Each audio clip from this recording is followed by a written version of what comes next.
Hello, a very good morning to all of you. Welcome to my channel NG Medicals. In this video, we are going to see the topic that is laryngitis. तो हम लोग ये MSN का ENT का topic discuss कर रहे हैं. So laryngitis, the word telling its meaning. Itis means होता है inflammation. हम सभी जानते हैं कि अगर हम लोग laryngitis को हाफ ऑफ कर दें तो larynge प्लस itis में कन्वर्ट हो जाएगा. तो itis मतलब इन्फ्लेमेशन. लैरेंज क्या है? सो लैरेंज एक तरह का वॉइस बॉक्स होता है हमारे पास. जैसा कि मैं इस टाइम पे बात कर रही हूँ, मेरी आवाज जहां से भी निकल रही है उस एरिया को हम लोग लैरिंग्स बोलते हैं. ठीक है, तो laryngitis means inflammation into the larynx, यानी कि मेरे वॉइस बॉक्स में इन्फ्लेमेशन हो रही है. जहां से मेरी आवाज निकल रही है वहां से इन्फ्लेमेशन या इन्फेक्शन हो रहा है, जिसकी वजह से आगे चल करके मैं जिस तरह से नॉर्मली आपसे बात कर पा रही हूँ मे बी मैं उस तरह से ना कर पाऊँ. ठीक है, आगे देख लेते हैं. मैं आपको इमेज में दिखाती हूँ. सिंपली आप देख सकते हो कि जो लैरिंग्स है, पहले तो मैं आपको आगे पूरे एक स्ट्रक्चर में दिखाती हूँ. देखो, अपने गले पे यानी कि अपने नेक पे जब आप टच करोगे तो आपको एक निकला हुआ स्ट्रक्चर देखने को मिलेगा, जिसको हम लोग एडम्स एप्पल बोलते हैं. बहुत लोगों को पता होगा और बहुत लोगों को नहीं भी. It's okay. जब आप अपने गले पे हाथ रखते हो तो आपके गले पे उठा हुआ एक स्ट्रक्चर होता है, प्रोमिनेंट स्ट्रक्चर होता है, उसको आप लोग बोलते हो एडम्स एप्पल. तो ये एडम्स एप्पल के पीछे ही आपका लैरिंग्स होता है. ये रहा इसका एडम्स एप्पल. अब इसके पीछे, इसके अंदर अगर मैं देखूं तो ये है इसका लैरिंग्स का एरिया. ठीक है, यानी कि इसको हम लोग बोलते हैं वॉइस बॉक्स. वॉइस बॉक्स क्यों बोलते हैं, पहली चीज. चलिए अब नेक्स्ट इसमें देखते हैं. देखो, इसको वॉइस बॉक्स क्यों बोलते हैं, क्योंकि आउटर अगर देखा जाए तो ये आउटर स्ट्रक्चर आपका कार्टिलेज से मिलके बना हुआ है. ठीक है, कार्टिलेज एक सॉफ्ट बोन टाइप होता है. ठीक है ना. ये इसको हम लोग बोलते हैं लैरिंग्स. ठीक है, या तो आप इसे वॉइस बॉक्स भी बोलोगे. इसके अंदर अगर आप झांक के देखो तो वॉइस कहाँ से निकल रही है, तो एक स्ट्रक्चर और आपको देखने को मिलेगा. इसको हम लोग बोलते हैं वोकल कॉर्ड. यानी कि लैरिंग्स जो कि एक आउटर स्ट्रक्चर है, उसके अंदर एक और स्ट्रक्चर होता है, उसको हम लोग वोकल कॉर्ड बोलते हैं. वोकल कॉर्ड के पास दो तरह के फोल्ड होते हैं, एक ये वाला और एक ये वाला. अब ये फोल्ड करते क्या है, जब मैं इस टाइम पे बात कर रही हूं तो ये फोल्ड मूव कर रहे हैं. ठीक है, इधर और इधर मूव कर रहे हैं. जितनी तेज मैं बात करूंगी उतनी ही तेज ये फोल्ड्स अपने आप को मूव करेंगे. जितनी तेज मैं चिल्लाऊंगी उतनी ही तेजी से ये और ओपन हो जाएंगे. समझ में आ रहा है? सिंपली लैरिंग्स आपका वॉइस बॉक्स है और वोकल कॉर्ड उसके अंदर का एक पार्ट है. ठीक है, तो चाहे इन्फेक्शन आपका इस एरिया में हो, चाहे इन्फेक्शन आपका इसके अंदर वॉइस बॉक्स में या वोकल कॉर्ड में हो, आप उसे लैरिंजाइटिस बोलोगे. सिंपली मैंने आपको क्या बताया, जो लैरिंग्स है it is composed of the outer structure and the inner structure. Right, outer structure को आपने बोल दिया वॉइस बॉक्स और इसके इनर स्ट्रक्चर को आपने बोल दिया वोकल कॉर्ड. ठीक है, तो any infection into the outer structure of the larynx or into the vocal cord is considered as the laryngitis. I think आपको इतना क्लियर हुआ होगा. चलिए हम लोग अब थोड़ा सा इंट्रोडक्शन पार्ट देख लेते हैं. सो इंट्रोडक्शन हमारा क्या कहता है कि कोई भी एरिया में, लैरिंग्स के एरिया में स्वेलिंग हो, इरिटेशन हो, इन्फ्लेमेशन हो, इन्फेक्शन हो, वॉइस बॉक्स में हो, चाहे आपके वोकल कॉर्ड में हो. ठीक है, चाहे आपके वॉइस बॉक्स वोकल कॉर्ड किसी में भी हो, this will usually associated with the hoarseness और द लॉस ऑफ वॉइस. ठीक, तो ये प्रॉब्लम आपके आवाज को निकालने में आ सकती है या पूरी तरह से आपकी आवाज बंद भी हो सकती है. मान लो मुझे अभी लैरिंजाइटिस हो जाए तो मैं जिस तरह से आपसे बात कर रही हूँ मैं बिल्कुल भी उस तरह से आपसे बात नहीं कर पाऊंगी, क्योंकि मेरे वॉइस बॉक्स और मेरे वोकल कॉर्ड में इन्फेक्शन हो गया है. ठीक है, तो मेरी आवाज कैसे निकलेगी, थोड़ी सी बैठी बैठी सी निकलेगी, अजीब तरह की निकलेगी. That is hoarseness. ठीक, या तो मेरी आवाज निकलने ही बंद हो जाएगी अगर ये कंडीशन बहुत ज्यादा सीवियर हो जाती है, that is loss of voice. Definition की अगर बात करें तो हमारी डेफिनेशन बोलती है कोई भी एक्यूट इन्फ्लेमेशन. पहली चीज तो मैं आपको बता दूं कि यहाँ पे एक्यूट मेंशन किया गया है, क्योंकि ये इन्फेक्शन डायरेक्ट सीवियर नहीं होता है कभी भी, ये एक्यूट से ही स्टार्ट होता है एंड बाद में ये सीवियर कंडीशन बन सकती है। ओके, तो due to any acute condition, acute inflammation हो रहा है, ठीक, एक्यूट इन्फ्लेमेशन की वजह से अंदर एडिमा हो रहा है, ठीक है, कहाँ पे हो रहा है, आपकी लेयर में, कौन सी लेयर में, लैरिंक्स की लेयर में, ठीक है, that is your mucosa layer. Okay, तो जो लैरिंक्स की लेयर है उसके अंदर इन्फ्लेमेशन, इन्फेक्शन, रेडनेस, स्वेलिंग हो रही है, जिसकी वजह से जो अंडरलाइन स्ट्रक्चर्स हैं, यानी कि वोकल कॉर्ड के स्ट्रक्चर हैं, लैरिंक्स के जो स्ट्रक्चर हैं, कंप्लीट स्ट्रक्चर अफेक्टेड हो रहे हैं। डेफिनेशन आई थिंक आपको क्लियर हुई होगी। इन्होंने बोला है कि एक्यूट इन्फ्लेमेशन हो रहा है, क्रोनिक नहीं है ये, जिसकी वजह से आपकी जो लेयर है लैरिंक्स की या वॉइस बॉक्स की, वो अफेक्ट हो रही है। अब जब लेयर अफेक्ट होगी तो उस लेयर ने पूरा कवर कर रखा हुआ है आपके लैरिंक्स को और आपके सीधे सीधे वोकल कॉर्ड को, तो दोनों में क्या हो जाएगा, स्ट्रक्चर में चेंजेस आएंगे। ठीक है, चलिए अब आगे देख लेते हैं। तो जैसा कि मैंने आपको बताया कि ये दो ही तरह के हैं, एक्यूट एंड क्रोनिक। तो स्टार्टिंग किसकी हो रही है, एक्यूट की हो रही है। एक्यूट आप कब तक कहोगे कि हाँ भाई ये एक्यूट तक है, ठीक है, क्रोनिक में कन्वर्ट नहीं हुआ, अगर ये 7 दिन तक कंटिन्यूस बना रहता है इन्फेक्शन और 7 दिन में ये ठीक हो जाता है, आपने ट्रीटमेंट कराया, आपने कुछ भी कराया, तो it will considered as the acute infection. लेकिन अगर ट्रीटमेंट के बाद भी ये ठीक नहीं होता है, चाहे आपने ट्रीटमेंट कराया हो चाहे आपने ट्रीटमेंट ना कराया हो, लेकिन ये ठीक नहीं हो रहा है किसी भी रीजन की वजह से, और ये कहाँ जा रहा है, ओवर 3 वीक्स जा रहा है, यानी कि 3 हफ्तों से ज्यादा ये इन्फेक्शन बना है आपके गले में, that will considered as the chronic laryngitis. I think आपको क्लियर हुआ होगा एक्यूट एंड क्रोनिक लैरेंजाइटिस। तो क्रोनिक लैरेंजाइटिस जो है वो फर्दर डिवाइड है कई पार्ट्स में या कई टाइप्स में। ऐसा क्यों हो रहा है, क्योंकि जैसा कि मैंने आपको बताया कि ये क्रोनिक है, यानी कि एक तरह का सीवियर कंडीशन है। तो सीवियर कंडीशन है तो इसका मतलब इसकी जो सिम्टम्स आएंगे या इसका जो कह सकते हो कि स्टेजेस आएंगी वो काफी अलग अलग तरह की आ सकती हैं। ठीक है, तो क्रोनिक में हम देख लेते हैं कौन कौन सी अलग अलग तरह की सिचुएशंस देखने को मिल सकती है। पहला है आपका क्रोनिक हाइपर एमिक लैरेंजाइटिस।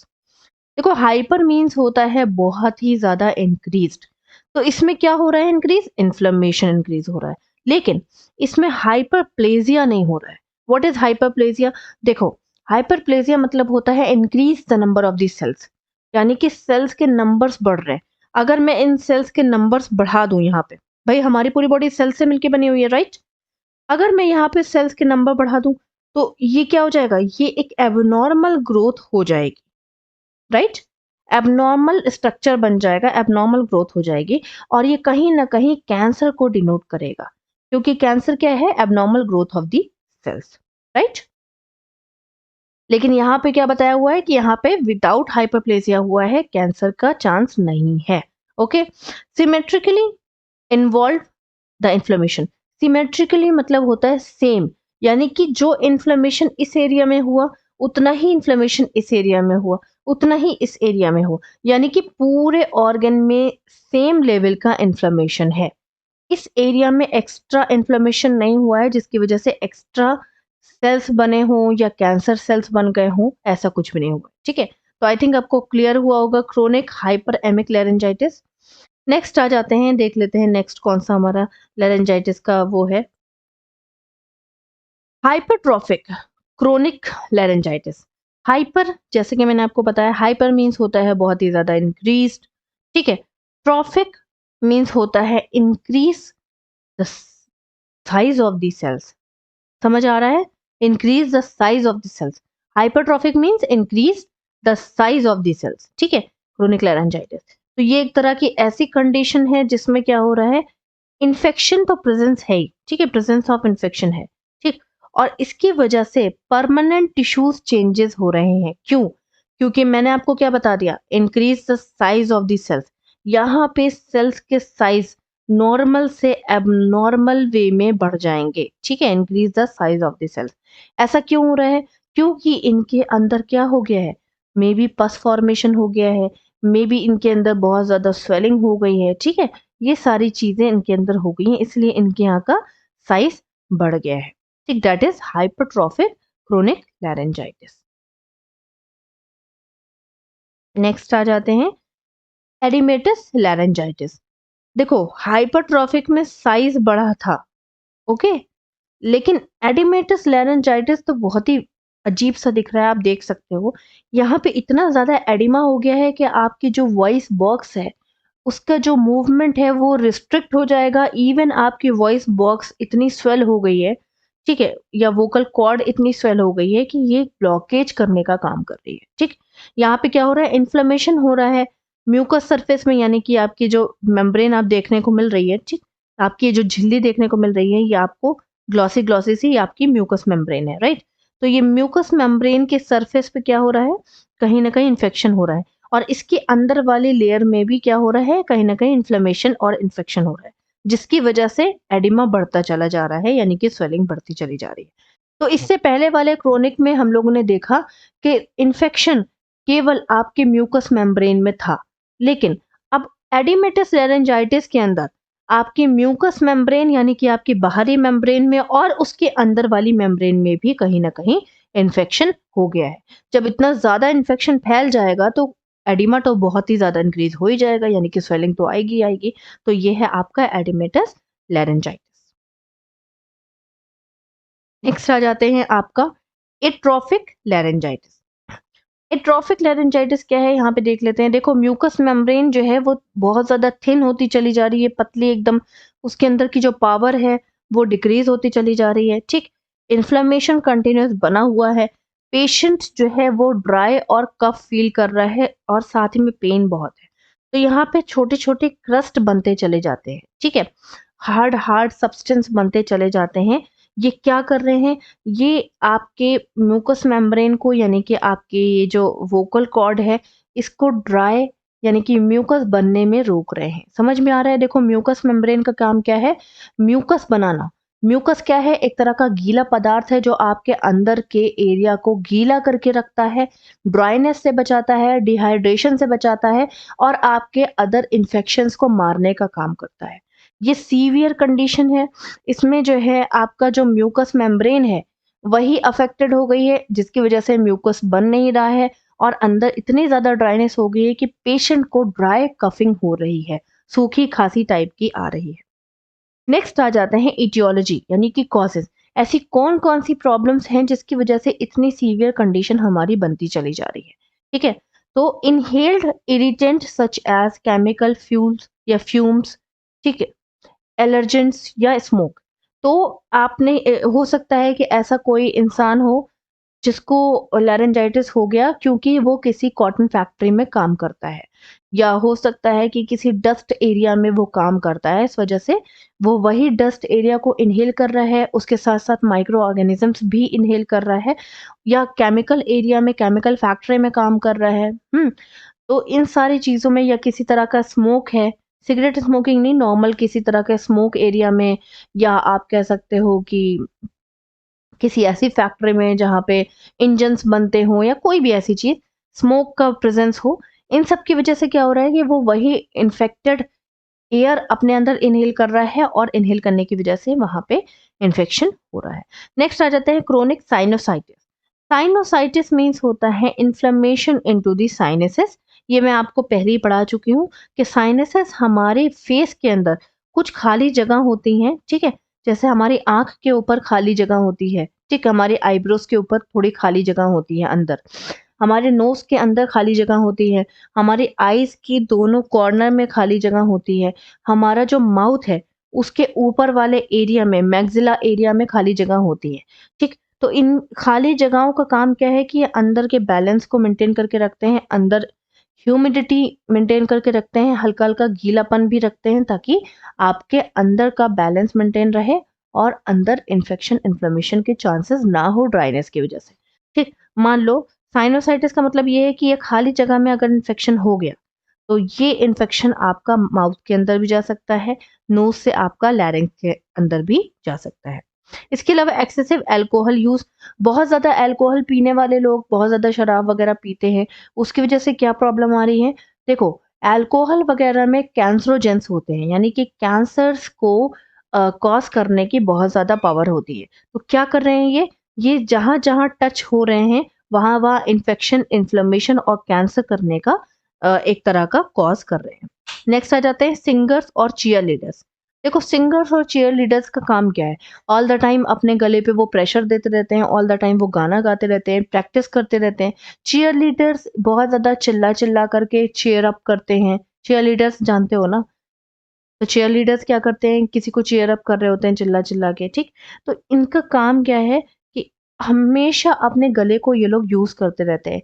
इनके गले को, वोकल कॉर्ड को रेस्ट नहीं मिल पाता है, जिसकी वजह से वो वीक हो जाती है, इन्फेक्शन और इन्फ्लेमेशन के चांसेस बढ़ जाते हैं और लेरेंजाइटिस होने के चांसेस बढ़ जाते हैं। सेम स्मोकिंग की अगर बात करें तो स्मोकिंग कॉजेज लंग कैंसर, सुना होगा, लेकिन स्मोकिंग के अंदर कैंसरोजेंस होते हैं। वो लोग जो दूसरे का स्मोक इनहेल कर लेते हैं, मान लो मेरे बगल में कोई स्मोकिंग करता हुआ चल गया, ठीक है, और मैंने उसका स्मोक इनहेल कर लिया, या तो वही पर्सन जो स्मोक कर रहा है वो पहले अपने स्मोक को अंदर लेता है, उसके बाद वो नाक से, माउथ से बाहर छोड़ता है, ठीक है।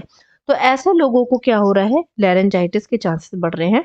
क्यों? क्योंकि ये स्मोक जहां जहां टच होगा वहां वहां कैंसरोजेंस फैला देगा, यानी कि इन्फेक्शन के चांसेस और कैंसर होने के चांसेस फैला देगा। Viral infection, bacterial infection, fungal infection, ये 3 बहुत ईज़ी कॉज़ करते हैं, ये हमारे माइक्रो ऑर्गेनिज़म्स हैं। वायरल इन्फेक्शन की बात करो तो आपको इन्फ्लुएंज़ा वायरस देखने को मिल सकता है, इन्फ्लुएंज़ा वायरस की वजह से इन्फेक्शन हो सकता है। बैक्टीरियल इन्फेक्शन की बात करो तो स्ट्रेप्टोकोकस और स्टेफाइलोकोकस मोस्ट ईज़िली आपको कान में, नाक में, माउथ में या गले में इन्फेक्शन फैलाने का काम करते हैं। फंगल इन्फेक्शन की बात करो तो फंगल इन्फेक्शन में आपका कैंडिडा नाम का इन्फेक्शन या फंगस जो है वो इजीली आपके ओरल इन्फेक्शन को कराने का कॉज करता है, ठीक है। नेक्स्ट आ जाते हैं आपकी रेस्पिरेटरी इन्फेक्शन। रेस्पिरेटरी इन्फेक्शन यानी कि चाहे वो अपर रेस्पिरेटरी ट्रैक इन्फेक्शन हो, चाहे वो लोअर रेस्पिरेटरी ट्रैक इन्फेक्शन हो। अपर रेस्पिरेटरी ट्रैक इन्फेक्शन में क्या क्या आ जाता है, आपका नोज आ जाता है, आपका माउथ आ जाता है, ठीक, आपका फेरिंग्स आ जाता है, यानी कि लैरिंग्स के ऊपर वाला पार्ट, ओके, ये आपका ये वाला एरिया आ जाता है, ठीक। लोअर रेस्पिरेटरी में क्या आ जाता है, आपका लैरिंग्स आ जाता है, आपका ट्रैकिया आ जाता है, ठीक, ये आपका लैरिंग्स हो गया, ठीक, ये आपका ट्रैकिया हो गया, है ना, ये आपके लंग्स हो गए, ठीक। तो चाहे अपर एरिया में इन्फेक्शन हुआ हो, चाहे लोअर एरिया में इन्फेक्शन हुआ है, आपके लैरिंग्स जो है दोनों के बीच में सिचुएटेड होता है, ठीक है, सॉरी ये वाला आपके बीच में सिचुएटेड होता है ना। तो अपर इन्फेक्शन हुआ होगा तो भी माइक्रो ऑर्गेनिजम्स आसानी से लैरिंग्स के पास चले जाएंगे, लोअर इन्फेक्शन हुआ होगा तो भी माइक्रो ऑर्गेनिजम्स आसानी से लैरिंग्स के पास चले जाएंगे और लैरेंजाइटिस कॉज कर देंगे। इसके अलावा बार बार इन्फेक्शन हो रहा है, किसी की इम्यूनिटी कम है, मान लो किसी को डायबिटीज है, उसकी इम्यूनिटी बहुत कम है, उसको बार बार इन्फेक्शन हो रहा है, तो वो भी आपको लैरेंजाइटिस कर सकता है। इसके अलावा अगर लैरिंग्स में कैंसर हुआ है तो भी वो लैरेंजाइटिस आसानी से कर सकता है। आई थिंक आपको इटियोलॉजी क्लियर हुआ होगा। नेक्स्ट आ जाते हैं पैथोफिजियोलॉजी। हमेशा इटियोलॉजी की वजह से, ठीक है, हमेशा कॉजेटिव एजेंट्स की वजह से, कोई भी इटियोलॉजी की वजह से क्या हो रहा है, अंदर इन्फेक्शन हो रहा है, ठीक है, ये तो इन्फेक्शन हो रहा है। इन्फेक्शन की वजह से क्या हो रहा है, अंदर एंटीजन एंटीबॉडी रिएक्शन हो रहा है। यहाँ पे इसको मैं थोड़ा सा कट कर देती हूँ, आपके लिए ईजी बना देती हूँ, ये सब छोड़ देना, यहाँ पे लिखना ईटियोलॉजी, ठीक है। सबसे पहले ईटियोलॉजी की वजह से क्या हो रहा है, इन्फेक्शन हो रहा है, ठीक। इन्फेक्शन की वजह से हमारे अंदर की जो एंटीबॉडीज हैं वो माइक्रो ऑर्गेनिजम्स को किल कर रही हैं। तो एंटीजन कैन कौन है, हमारे माइक्रो ऑर्गेनिजम्स। एंटीबॉडीज कौन है, हमारी इम्यून पावर, ठीक है। तो इन दोनों में झगड़ा हो रहा है, झगड़ा होने की वजह से आसपास के जितने भी टिश्यूज हैं वो भी डैमेज हो रहे हैं। भाई वर्ल्ड वॉर देखा है ना, वॉर देखा है ना, जब वॉर होती है तो दो एरिया की सिर्फ एक पर्टिकुलर जगह डैमेज नहीं होती है, आसपास के एरिया भी डैमेज होते हैं बॉम्ब वगैरह से। उसी तरह से यहाँ पे सराउंडिंग टिश्यूज भी डैमेज हो रहे हैं, क्योंकि यहाँ पे वॉर चल रही है एंटीजन एंटीबॉडी की। इसकी वजह से जो नॉर्मल टिश्यूज थे उनके अंदर में इन्फ्लेमेशन फैल रहा है, ठीक है, उनके अंदर में इन्फेक्शन फैल रहा है, ठीक, जिसकी वजह से क्या हो रहा है, एडिमा हो रहा है, इंक्रीज हो रहा है और आपको साइनस सिम्टम्स आ रहे हैं। ये है आपकी पैथोफिजियोलॉजी, बहुत ईजी पैथोफिजियोलॉजी मैंने आपको बता दी है। नेक्स्ट आ जाते हैं साइन एंड सिम्टम्स। क्या साइन एंड सिम्टम्स पैथोफिजियोलॉजी की वजह से आ रहे हैं वो देख लेते हैं। तो पहले तो आपको इन्फेक्शन के साइन एंड सिम्टम्स सिंपली पता होंगे, जैसे फीवर हो गया, ठीक है, कफ हो गया, हेडेक हो गया, ठीक, सोर थ्रोट हो गया, है ना, एनोरेक्सिया हो गया, ओके। तो गले में प्रॉब्लम है तो कफिंग होगी, जैसे मैंने आपको बता दिया, ड्राई कफ भी हो सकता है। फीवर तो आएगा ही आएगा क्योंकि इन्फेक्शन हो रखा हुआ है। फीवर क्यों आता है? हमारी बॉडी अपने आप को गर्म कर लेती है अंदर के माइक्रो ऑर्गेनिजम्स को किल करने के लिए। ठीक है। सोर थ्रोट हो जाता है, यानी कि गले में बहुत ज़्यादा प्रॉब्लम हो जाती है बोलने में, खाने में। ड्राई थ्रोट हो जाएगा क्योंकि अंदर की जो म्यूकस मेम्ब्रेन है वो सूख रही है। ठीक है, अंदर का जो म्यूकस है वो बन नहीं पा रहा है। वॉइस चेंजेस हो सकती है क्योंकि अंदर वोकल कॉर्ड में इन्फेक्शन फैल गया है। वॉइस डिसअपियर भी हो सकती है, एकदम गायब हो सकती है, वॉइस निकलेगी ही नहीं क्योंकि क्रोनिक इन्फेक्शन हो गया है। हस्की हाई पिच्ड वॉइस हो सकती है, यानी कि अजीब तरह की पतली आवाज भी निकल सकती है क्योंकि आपके वोकल कॉर्ड ठीक से काम नहीं कर रही है। बॉडी में पेन होगा, इन्फेक्शन हो रखा हुआ है। हॉर्सनेस हो सकता है। ठीक है, यानी कि घोड़े जैसी ही आवाज निकल सकती है। ऐसा क्यों हो रहा है? क्योंकि आपके वोकल कॉर्ड के जो फोल्ड्स हैं वो ठीक से काम नहीं कर रहे हैं। इसके अलावा स्वॉलोइंग में डिफिकल्टी हो सकती है, कोई चीज खाने में निगलने में प्रॉब्लम हो सकती है क्योंकि गले में इन्फेक्शन हो रखा हुआ है, स्वेलिंग हो रखी हुई है, तो आप निगलोगे कैसे? ठीक है। डिस्निया हो सकता है, सांस लेने में प्रॉब्लम हो सकती है। गले में कितनी भी प्रॉब्लम है, सांस लेने में भी आपको प्रॉब्लम आ सकती है क्योंकि कहीं न कहीं एडिमा इतना बढ़ गया है कि अंदर का जो एरिया है, जो पाइप है वो बंद हो रहा है। ड्राई बर्निंग थ्रोट हो सकता है, जलन पैदा हो सकती है, जलन जैसा फ़ील हो सकता है क्योंकि इस थ्रोट के अंदर जो गीला रहना चाहिए था, जो मॉइस्चरस रहनी चाहिए थी, वो ड्राई हो गई। इसके अलावा फ्लू लाइक सिम्पटम्स आ सकते हैं, यानी कि कोल्ड और कफिंग वाले सिम्पटम्स आ सकते हैं, फ्लू लाइक। ठीक है। स्वॉलोन आपका लिम्फ नोड्स, यानी कि आपके जो ये लिम्फ नोड्स हैं, लिम्फ नोड्स क्या होते हैं? ये एक तरह का ग्रीन स्ट्रक्चर आप देख रहे हो, ये स्ट्रक्चर आपको पूरी बॉडी में आपके मिलेगा। इनका काम क्या है? ये आपकी इम्यूनिटी या इम्यून सेल्स को बनाने का काम करते हैं। ठीक है? तो ज़ाहिर-सी बात है, जब पूरे एरिया में इन्फेक्शन हुआ है, तो आस-पास के एरिया में भी इन्फेक्शन हुआ होगा और आपके आस-पास के जो एरिया हैं, वो आपके लिम्फ नोड हैं, तो लिम्फ नोड में भी स्वेलिंग आ जाएगी। कफ हो सकता है, ब्लीडिंग आ सकती है कफिंग में। देखो, ऐसा इसलिए हो रहा है क्योंकि यहाँ पे देखो, इतना ज़्यादा इन्फेक्शन हो रखा हुआ है, तो आपकी जो ब्लड की कैपिलरीज़ हैं, वो रप्चर हो जाएँगी। ब्लड की कैपिलरीज़ कौन होती हैं? ब्लड की पतली-पतली शाखाएँ जो ब्लड को लेकर के पूरे बॉडी में टहलती रहती हैं, ठीक है? अपनी आई को अगर इस तरह से ओपन करोगे, तो आई के अंदर पतली-पतली रेड कलर की आप शाखाएँ देखोगे, उन्हीं को हम कैपिलरीज़ बोलते हैं। तो ये जो इसकी कैपिलरीज़ होंगी ना वोकल कॉर्ड की, यहाँ पे ये डैमेज हो जाएँगी। डैमेज होने की वजह से इनके अंदर का जो ब्लड होगा ना, वो बाहर आ जाएगा, तो जब आप कफ करोगे तो वो ब्लड के साथ कफिंग बाहर आएगी, ठीक?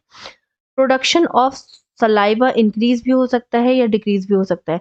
इंक्रीज़ इसलिए क्योंकि चाहे जितने भी इन्फेक्शन फैल रहा है, हमारा म्यूकस जो है, हमारी बॉडी म्यूकस बनाने की कोशिश करेगी, ताकि जो है म्यूकस के अंदर क्या होता है, इन्फेक्शन को मारने की पावर होती है ताकि वो इन्फेक्शन मार सके। नेक्स्ट आ जाते हैं डायग्नोस्टिक इवैल्यूएशन। ऐसे कौन-कौन से टेस्ट हैं जिसकी हेल्प से आप पता लगा सकते हो कि ये लैरिंजाइटिस है। पहली चीज़ तो आपको हिस्ट्री कलेक्शन करना है। हर बार मैं आपको बताती हूँ कि कोई पेशेंट आएगा तो आपको वो सारी चीज़ें पूछना है जो कॉजेज़ कर सकती हैं। फॉर एग्ज़ाम्पल यहाँ पे देख लेते हैं हमारी कॉजेज़ क्या-क्या थी। आप उनसे पूछोगे कि आप वो कहाँ काम करते हैं? किसी कॉटन फैक्ट्री में काम करते हैं या केमिकल एरिया में काम करते हैं या वो स्मोकिंग तो नहीं करते, ठीक है? इसके अलावा उन्हें कोई इससे पहले इन्फेक्शन जैसे साइनोसाइटिस वगैरह तो नहीं हुआ था। कहीं वो ऐसा तो नहीं कि बहुत ज़्यादा अल्कोहल पीते हों। इसके अलावा क्या वो सिंगर हैं प्रोफ़ेशन से या चीयरलीडर हैं? स्मोकिंग तो नहीं करते हैं। इससे पहले कोई इन्फेक्शन तो नहीं हुआ था, दवाई तो नहीं चलाई गई है इससे पहले, चाहे वो रेस्पिरेटरी ट्रैक इन्फेक्शन हो, ऐसा तो नहीं है कि आपको डायबिटीज़ है इसलिए आपको बार-बार इन्फेक्शन होता है या आपको कैंसर तो नहीं है। ये सारी चीज़ें आप हिस्ट्री कलेक्शन में पूछ लोगे। नेक्स्ट आ जाते हैं फिज़िकल एग्ज़ामिनेशन। फिज़िकल एग्ज़ामिनेशन हम लोग सबसे पहले वाइटल साइन से स्टार्ट करते हैं, तो वाइटल साइन में हमें पता है कि हम 4 चीज़ें देखते हैं, temperature, pulse, respiration and BP, ठीक है? तो टेम्परेचर आपको कैसा मिलेगा? ज़ाहिर-सी बात है, इंक्रीज़्ड मिलेगा क्योंकि अंदर इन्फेक्शन हो रखा हुआ है। तो टेम्परेचर आपको कैसा मिलेगा? इंक्रीज़ मिलेगा। टेम्परेचर इंक्रीज़ होता है तो पल्स भी हमेशा इंक्रीज़ मिलती है। रेस्पिरेशन आपको डिस्टर्ब मिलेगा, ठीक है? बीपी आपको नॉर्मल मिलेगा, ठीक? रेस्पिरेशन साँस नहीं ले पा रही है तो आपको डिस्निया मिल सकता है या डिस्टर्ब मिल सकता है। इसके अलावा हेड टू टो एग्जामिनेशन करा लोगे, ठीक, तो हेड में आपको हेडेक मिल जाएगा क्योंकि हेड में हेडेक हो रहा है।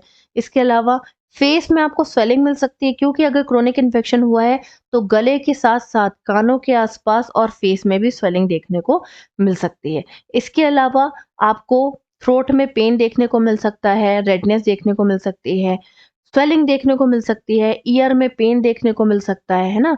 ये सारी चीज़ें देखने को मिल सकती हैं।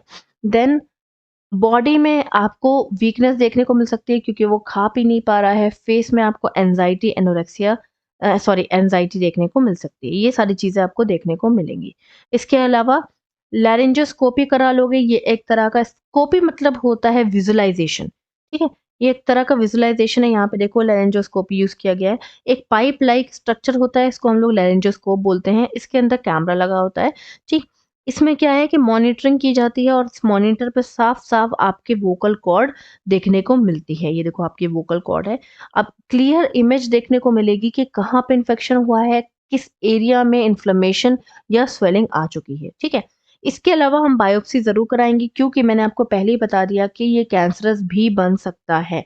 तो हमें बायोप्सी कराना है। बायोप्सी का मतलब क्या होता है कि हम लोग अफेक्टेड एरिया से या स्वेलिंग वाले एरिया से छोटा-सा टिश्यूज़ का पार्ट ले लेंगे, यहाँ पे देख लो लिया गया है, और इसको लैब में सेंड कर देंगे। लैब वाले फिर इसको आइडेंटिफ़ाई करके बताएँगे कि ये कैंसरस सेल हैं या नॉन कैंसरस सेल हैं, ठीक है? इसके अलावा एक्स-रे आप चेस्ट का करा सकते हो सकता है कि ये इन्फेक्शन जो है बहुत ज़्यादा फैल गया हो जिसकी वजह से आपके लंग्स अफेक्टेड हो गए हैं, तो आपको चेस्ट एक्स-रे भी कराना पड़ेगा। नेक्स्ट आ जाते हैं ट्रीटमेंट बेस्ड। तो सपोर्टिव ट्रीटमेंट में आपको वॉइस को रेस्ट देना है क्योंकि जितना आप उस पे प्रेशर डालोगे उतना ही इन्फेक्शन इन्फ्लेमेशन बढ़ेगा और सेल्स की रिकवरी स्लो हो जाएगी।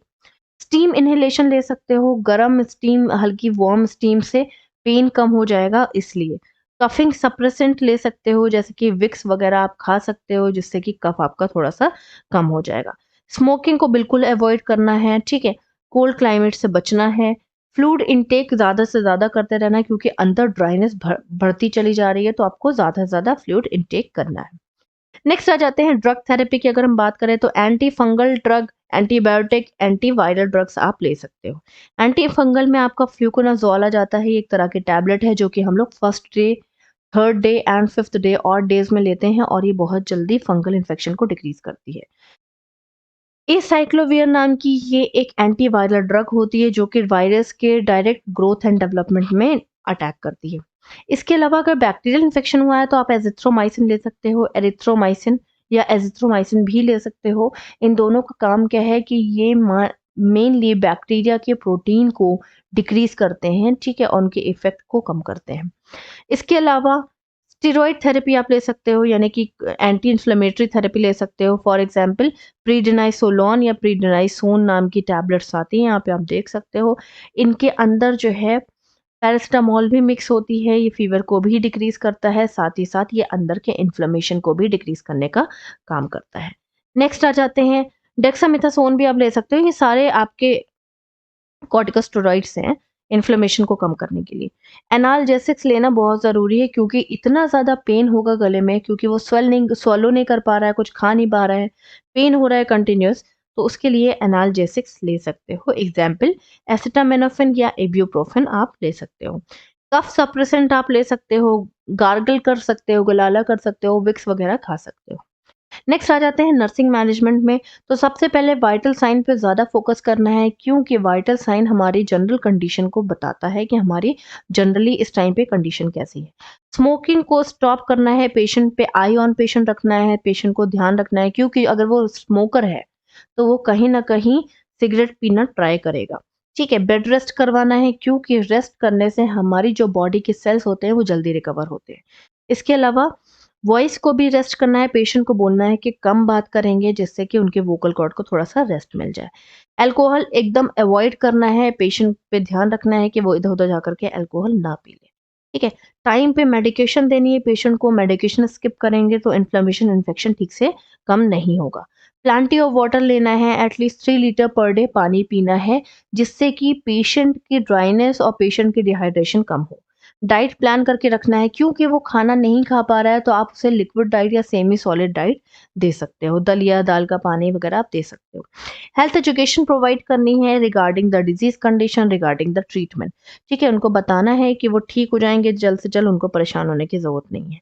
इसके अलावा साइकोलॉजिकल सपोर्ट सिर्फ पेशेंट को ही नहीं, उनके पेरेंट्स को भी देना है या उनके रिलेटिव्स को भी देना है जिससे कि टेंशन कम हो जाए। क्योंकि स्ट्रेस हार्मोन जब हमारे अंदर इंक्रीज होता है तो हमारे इम्यून सिस्टम को डिक्रीज कर देता है। नेक्स्ट आ जाते हैं प्रिवेंटिव मेजर्स। तो प्रिवेंशन के लिए आपको उनकी हाइजीन मेंटेन करके रखनी है, हेल्थ के रूटीन को मेंटेन करके रखना है, हेल्दी फूड खाने के लिए बोलना है, स्मोकिंग से बचना है, सिर्फ पीने से ही नहीं, स्मोक करने से ही नहीं, जो स्मोक कर रहा है उससे भी दूर रहना है, और limit exposure to the air pollution. जो वो काम करते हैं एयर पॉल्यूशन में ज़्यादा एक्सपोज होते हैं, तो उनको कम एक्सपोज होना है एयर पॉल्यूशन में। लास्ट आ जाते हैं कॉम्प्लिकेशंस। अगर आप इन सब चीज़ों का ध्यान नहीं रख पाते हैं तो कंडीशन क्रोनिक से एक्सेसिव क्रोनिक हो सकती है, एक्सेसिव सीरियस हो सकती है। कौन-कौन सी कंडीशन हो सकती है? सीवियर इन्फेक्शन हो सकता है, ठीक है? जिसकी वजह से कंप्लीटली आपकी वॉइस वोकल कॉर्ड डैमेज हो सकती है। वोकल कॉर्ड डैमेज हो जाएगी तो आपकी वॉइस निकलना बंद हो जाएगी। टॉन्सिलाइटिस हो सकता है, यानी कि आस-पास के एरिया में भी इन्फेक्शन हो सकता है। आपकी जो टॉन्सिल्स हैं यहाँ पे देख लो, ये, इसके अंदर स्वेलिंग आ सकती है, दिस इज टॉन्सिलाइटिस। साइनोसाइटिस मैं आपको बता ही चुकी हूँ, साइनोसाइटिस हो सकता है। ओटाइटिस मीडिया हो सकता है। ओटाइटिस मीडिया मीन्स क्या होता है? मीडिया मीन्स होता है मिडल। ओटाइटिस मीन्स होता है मिडल ईयर इन्फेक्शन, ठीक है? तो ये जो आपका कान है, इसके बीच एरिया में आपकी बोन्स होती हैं, कान का पर्दा होता है। तो कान का पर्दा यानी कि टिम्पैनिक मेम्ब्रेन में इन्फेक्शन हो सकता है। इसके अलावा फेरेंजाइटिस हो सकता है, यानी गले में, थ्रोट में इन्फेक्शन हो सकता है, या लैरिंक्स में कैंसर भी हो सकता है। तो ये सारी प्रॉब्लम्स सीवियर कंडीशन दर्शाती हैं। ये हैं आपके कॉम्प्लिकेशंस।